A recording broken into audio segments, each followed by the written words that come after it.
Bienvenue sur ma chaîne Info Farah. Dans cette vidéo, je vais vous parler de comment est-ce que vous demandez la régularisation si vous êtes un étranger et vous travaillez. Donc, qu'est-ce que la régularisation d'un étranger par le travail? Toutes les informations sont publiées sur le site officiel de l'administration française dans une fiche vérifiée le 22 mars 2024 par la direction de l'information légale administrative.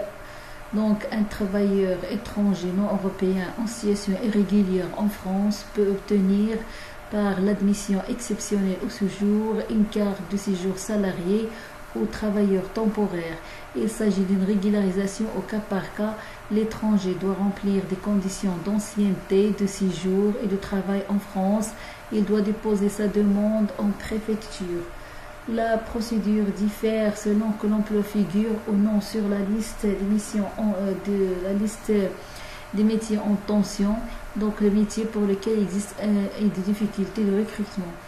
Donc, si pour les métiers et zones géographiques en tension, l'admission exceptionnelle au séjour au titre des métiers et zones géographiques en tension est possible jusqu'au 31 décembre 2026.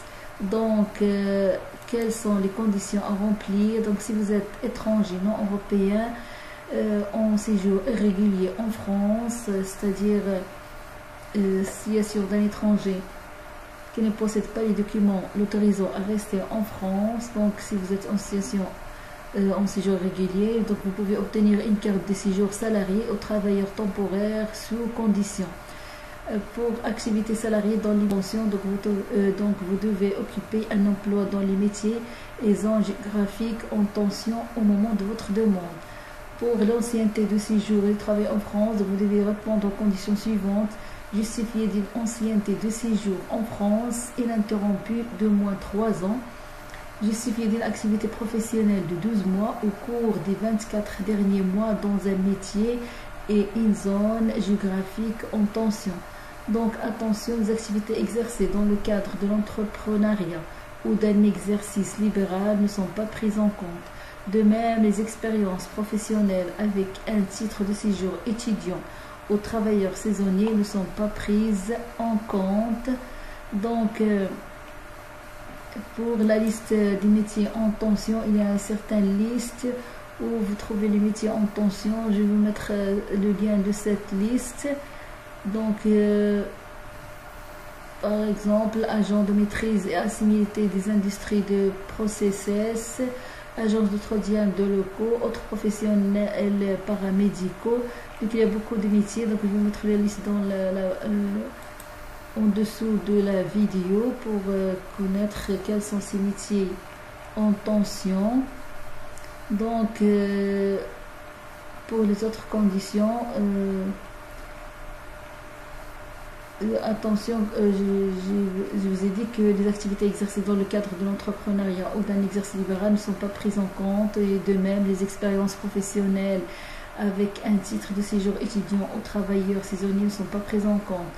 Pour l'insertion, vous devez pouvoir justifier des conditions suivantes: insertion sociale et familiale, adhésion au mode de vie c'est-à-dire adhésion au mode de vie et aux valeurs de la société française ainsi que principes de la République, absence de casier judiciaire, c'est-à-dire absence de mention de condamnation, incapacité ou déchéance.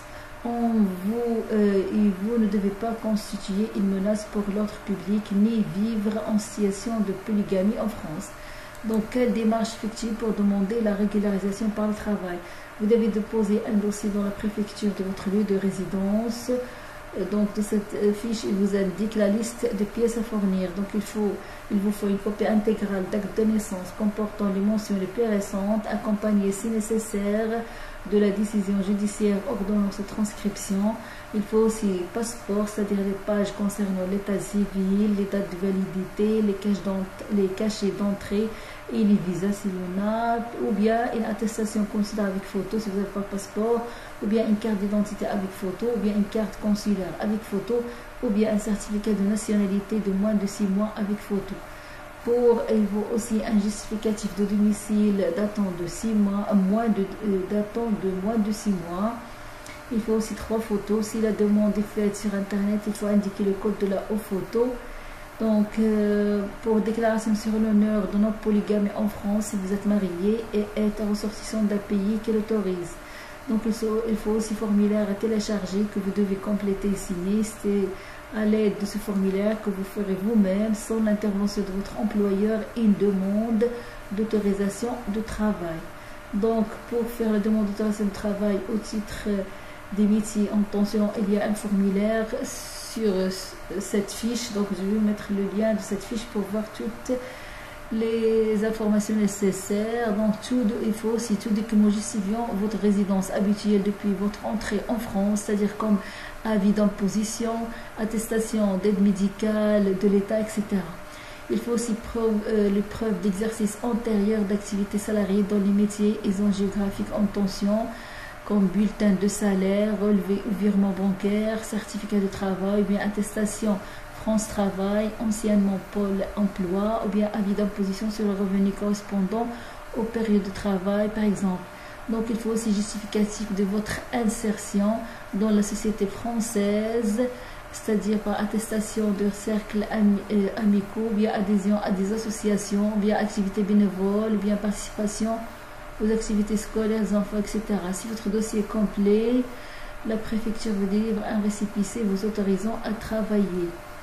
Donc il n'est pas possible d'effectuer les démarches dans certaines sous-préfectures. Il faut se renseigner sur le site internet de votre préfecture. Donc quelles sont les suites données à l'examen du dossier de demande de régularisation. Donc si votre demande est acceptée, alors vous êtes convoqué en préfecture pour la délivrance des titres. Il faut savoir que si votre récépissé arrive à la fin de sa période de validité et que vous n'avez pas de réponse de la préfecture, il est possible que les délais de traitement soient rallongés. Dans ce cas, vous pouvez obtenir le renouvellement de votre récépissé. Il faut se renseigner sur le site internet de votre préfecture. Mais dans le cas où votre demande est refusée, donc soit le préfet vous notifie le refus, c'est-à-dire la décision du préfet vous est notifiée par lettre argumentée. C'est une décision explicite, sauf exception. Ce refus est assorti d'une obligation de quitter le territoire, fixant le pays où vous serez renvoyé. Vous pouvez former un recours contentieux devant le tribunal administratif dans un délai de 48 heures, 15 jours ou 30 jours, selon le type de l'ordre de quitter le territoire français. Donc faire appel à un avocat n'est pas obligatoire. Mais dans le cas où votre demande est refusée, mais il y a absence de réponse du préfet sur votre demande, donc si la préfecture n'a pas répondu au bout de 4 mois, il s'agit d'un refus implicite. Donc vous pouvez alors former dans un délai de 2 mois à compter de ce refus, soit un recours administratif, c'est-à-dire recours gracieux devant le préfet, ou bien en plus de ça, un recours hiérarchique devant le ministre de l'Intérieur, ou bien les deux, faire celui-là, et aussi un recours contentieux devant le tribunal administratif. Faire appel à un avocat n'est pas obligatoire. Donc il faut faire attention. Quel titre de séjour est délivré à l'étranger lorsque la régularisation par le travail est accordée? En cas d'accord, la préfecture vous délivre une carte de séjour qui diffère selon le type de votre contrat de travail.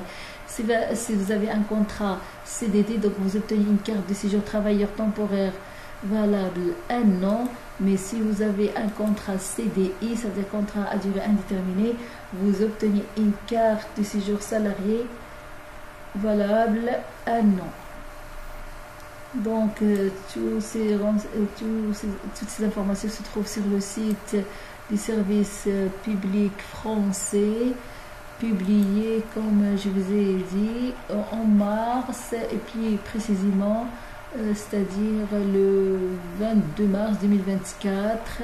Donc toutes les informations se trouvent sur une fiche publiée sur le site officiel de l'administration française. Donc je vous ai dit que l'admission exceptionnelle pour régulariser votre situation, si vous avez un métier en tension ou bien vous travaillez dans une géographique en tension, donc l'admission exceptionnelle au séjour au titre des métiers et zones géographiques en tension est possible jusqu'au 31 décembre 2026. Donc toutes les informations se trouvent sur cette fiche. Je vais mettre le lien dans la boîte à description en dessous de la vidéo. Et je vous dis au revoir pour la prochaine vidéo. N'oubliez pas de la liker et de la partager. Et merci et à bientôt pour la prochaine vidéo.